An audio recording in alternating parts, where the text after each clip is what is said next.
love. It's Janelle here from the Honey Factory, and it's always a pleasure to tune in with you another day. I appreciate the time that you give because I know you are a busy person and you got so many things to do. So I'm not here to hold you up, but just to encourage you throughout your day, your week, your month, whatever time you tune in and just want that 15 minutes of encouragement, motivation, and gratitude, just a little love to come your way. I know it's crazy the things that go on in this world and how it sometimes just takes us in different directions and we don't always know which way to go. And we have so many choices to make, and it either goes against our principles or it's in our pathway of which we need to go. But it's always a choice that has to be made.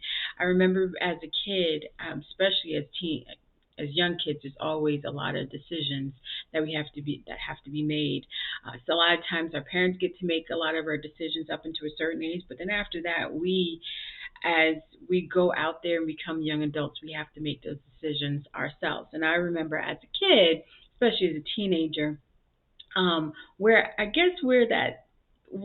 my character started to be defined, so much so that I think my friends knew me well enough to go, she ain't gonna do that, right? And it became people learn a lot of who we are by the decisions that we make and the things that we get involved in. Again, a lot of it starts when we're younger. The things that we're willing to say yes to, or things we're willing to, or things that we say no to. And I remember growing up and going to high school, and there were always, and I don't think it, to this day, there's always cliques no matter where you go. And here's a clique that was in high school, and they were, they did their thing and they were quote unquote popular. But I feel like everybody is popular in their own vein and different things. Of course, there are those that might consider themselves outcasts because they don't belong to any particular group. And I don't know if I necessarily thought I belonged to any particular group, but I knew everyone. So I think I considered myself semi-popular because I would have to say that there wasn't a group that didn't know who I was, especially within my class and even outside my class, because I thought it was good to get to know everyone, and that because why wasn't in class with the same group of people. I wasn't always in class with my friends, so I met different people, and it was good to. I didn't shun anybody. Oh, you're not my down friend, so therefore I'm not going to be friends with you, right? Of course not. I would hope no one does that.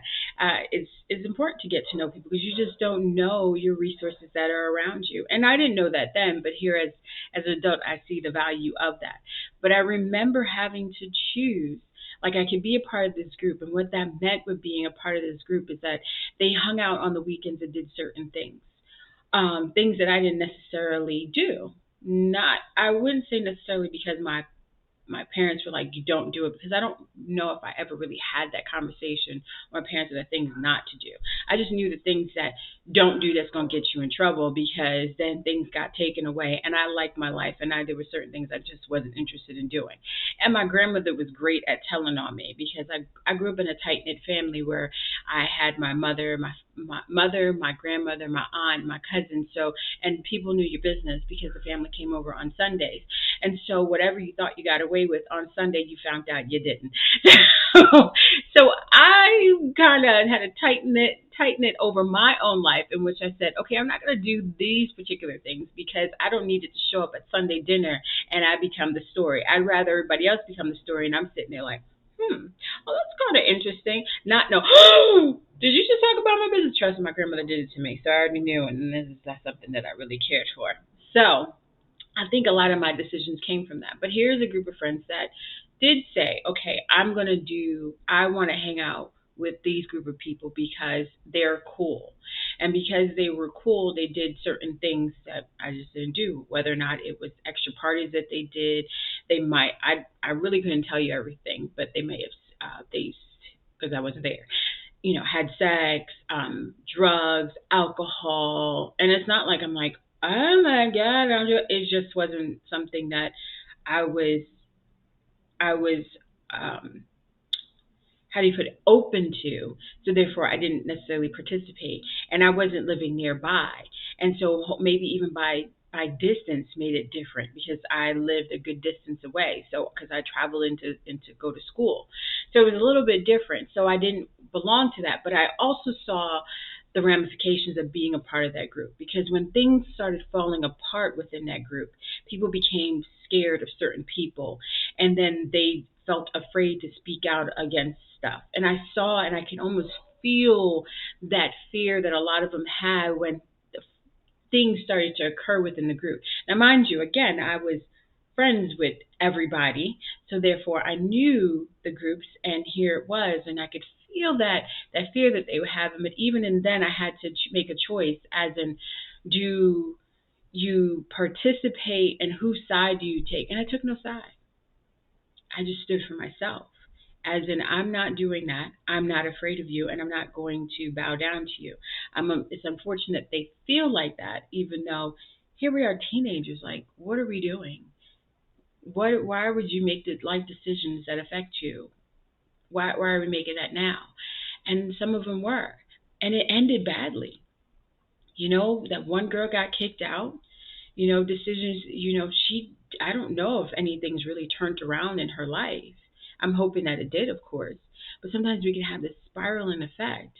And I saw, even as growing up, some of the things that they were still making decisions of cliquish things, when here it is that you can stand on your own. You can still be friends with people, but not necessarily go along with the crowd. And so I'm going to wrap it into, here's where God says there's nothing new under the sun. Here's an example of nothing new under the sun, of standing on your own. You don't have to follow the crowd. Book of Esther. Esther is focused in on one, beautiful queen got to take over Vashti. She saved her community. She saved the Jewish community from being annihilated. Here's one story. The second story is we focus on the fact that God wasn't really mentioned in the book of Esther, but look how things turned out. And then here is something I don't think most talk about. Here's Mordecai. Read it again. I've read it multiple times. There's so many things you can pull from it. But this time I saw Mordecai. Mordecai, who was her uncle, who at many times had choices to make, and he could have made other choices that were convenient for him, but not necessarily helpful for the next person. But he made decisions that were had longevity. So when Esther became an orphan, he could have said, she becomes a ward of the state, or someone else take her, or somebody else that needs a kid. But he said, no, I'll take her. I'll raise her up. I'll raise her with the principles in which I was given, so that she can own her culture, respect her culture, be proud of her culture. And in that, she was a beautiful woman that people admired in some way, because it was favor that followed her. If you really read it, there's favor that followed her. And she got, which might look a plus, that she got snatched up to go into the king's house, or a negative, because a lot of the women that got caught up to get snatched up in the king's house didn't become the queen, they became concubines. So here you may have had a wanting to be a wife, a mother, and have this big family. Now that's been cut short, because you got pulled in to be one of the group of chicks that they were testing out, and he had to test before getting that ring. So there's a lot of things that went on there. And some of the things that we talk about now, like, you don't give him all that until he, nails down while he was doing it. And so if it didn't work out for them, they got put into a separate place. They were taken care of, yes. But now you only got called on when he wanted to talk to you. You were put in the concubine space. And so here's a favor that was upon her. He did not do that for her. Great. She's living the life now. She, because of her modesty and the way that she was really, more things got poured on her. And so she was living that comfortable life. But because she was raised by Mordecai, when things hit the fan and things were about to go real south, because there was now a decree that was put against them that, hey, we're going to take down this whole people group because they do their own thing. They have their own stance. They have their own principles. They don't follow what we tell. Like, that's a wrong thing. We don't always have to follow the crowd. You can stand out and be different. And so because they stood out and was different, because they said, I celebrate these holidays, I recognize my past, I own who I am, You're different because you're not bowing down to someone that says you should bow down to me. And so here it is. They're about to come a time that's coming soon in their current future that they could all be taken out. And Mordecai says, no, we're not going to do that. I know who I am, and I know my people, and I want to protect my people because I believe because he was the scribe, he got access to the past and all the things that had been written and all the things that were put out there. So I would believe that he had access to know that God has a promise for us. So let's stay and stick through it and not tap out. Let's push this forward and don't let something premature come about. I think we need to stand here. And then he did. And he called on Esther and said, hey, you got the ear of the king. You got put in there. Let's use it for good and not for your pampering. Let's not get caught up in, I know you're queen, but you have a purpose. It's not just to have the title, it's not just to have the crown. It's to go ahead and work what you've been given. And so she did that. And because of his stance, and because she decided to come along with someone that she was raised with and knew the principles in which she was given and took a stance also because of who she had as an example, they were able to save their people for many provinces, not just in where they were, but that king owned promise provinces of the provinces. So it's kind of like I would I would look at it like here is Oklahoma, and I'm king of Oklahoma, but I also own California, Wyoming, Alaska, New York, Atlanta. So all of that belongs to me and all these people and that I govern over. I'm sending out this stuff. So how big is that? So let's imagine it's almost like the president. Here's all that I rule over. And now this decree gets to go out to them. And so all those people got saved. How awesome is that? Because he took a stand. So it comes down to what stand do you take that can, or stand that you don't take that's going to affect your future? What legacy are you leaving? What is it that you are saying you want to continue even past yourself? Your name goes on even when you yourself doesn't. Like, but there are times when a name ends. So do you want God to end that name in the earth and they know you no longer exist? Because there's plenty of that. They talk about all these different groups that were back then. What was it? The Agatite, the Canaanite, the Jesuit. It is a bunch of ites that were in there that no longer, even during Nebuchadnezzar's time and the Babylonians, they say the Babylonians no longer exist. So there's a possibility that your name could end with you.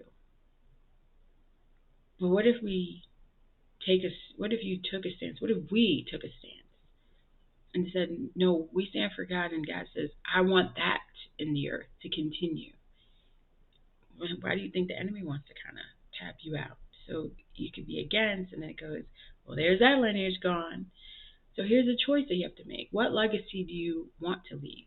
What legacy will continue on? What legacy will help to push the next generation, will give them a path? Because here goes Esther. She had a path because of who raised her. So what path are you leaving for the people behind you that they say, I know this path that this person took, so I'm going to take that path. And guess what? I get to springboard even further. Because they took me this far, I can go even further now because I'm going to study more. And then that helps the next behind to go even further. So it's kind of like, here's your base. So do you leave it a little bit higher so that the next can go even higher and the next can go even higher and then higher? Like, where's that starting point you leave for the generation behind? What's that legacy that they can take and run and leave another? Is it of integrity, of character, of good character, of well-doing?